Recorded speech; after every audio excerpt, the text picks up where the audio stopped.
तोड़ से दूसरे पार्टी के लोगों को तोड़ करके हासिल किया गया बहुमत है। ये कोई राजनीतिक अलायंस का बहुमत तो है नहीं। और हमने शुरू से कहा, इसलिए मैंने पहले भी कहा था कि सरकार जीत भी जाती है तो कोई फ़र्क नहीं पड़ता है। सवाल इसका है कि कब चुनाव होगा। अब जो हालत है संसद का, लोकसभा की जो स्थिति हो गई है, जिस प्रकार से दल की निष्ठा, दल के व्हिप, इन सब चीज़ों का कोई मतलब नहीं रह गया है। तब वही लोग डिसाइड करें कब तक किस प्रकार से चलाना है, उनके ऊपर है। जो भी हो, फुल टर्म भी चलाना चाहेंगे तो चुनाव कितना है, 7 महीना दूर है। अब असल चुनाव में होगा। ये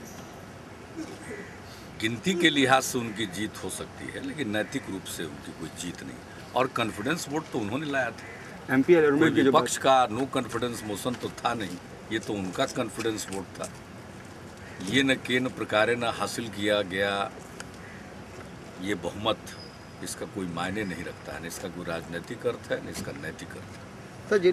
और फैसला जनता करेगी चुनाव में, इनको पता चलेगा वहाँ मुख्यमंत्री जी, या नहीं। ये सूटकेस राजनीति के तहत आपको नहीं लगता पूरे देश के नेताओं की शाख गिरी है एक तरीके से? ये बताइए, हम परसों बोल रहे थे आपको कि क्या हालत है, तो उस समय आप ध्यान नहीं दे रहे थे। यही हालत चल रहा।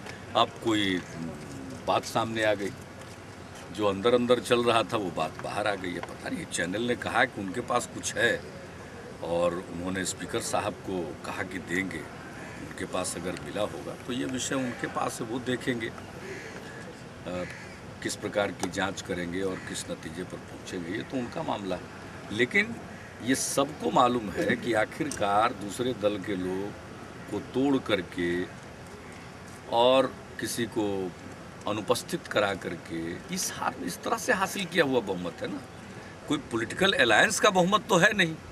तो मैं तो शुरू से कह रहा हूँ कि पॉलिटिकल अलायंस के आधार पर ये बहुमत नहीं, ये जोड़ तोड़ कर हासिल किया गया बहुमत है। इस बहुमत में कोई जान नहीं है, इसका कोई नैतिक बल नहीं। और बाकी कॉन्फिडेंस वोट के हिसाब से वो जीते हैं वहाँ हाउस में। अब उनको तय करना है कि इसी तरह से चलाते रहेंगे या जनता के बीच में जाएंगे। सबसे अच्छा आज की स्थिति में है, जनता को फिर से नई लोकसभा चुनने का अवसर मिलना चाहिए, जल्दी से जल्दी।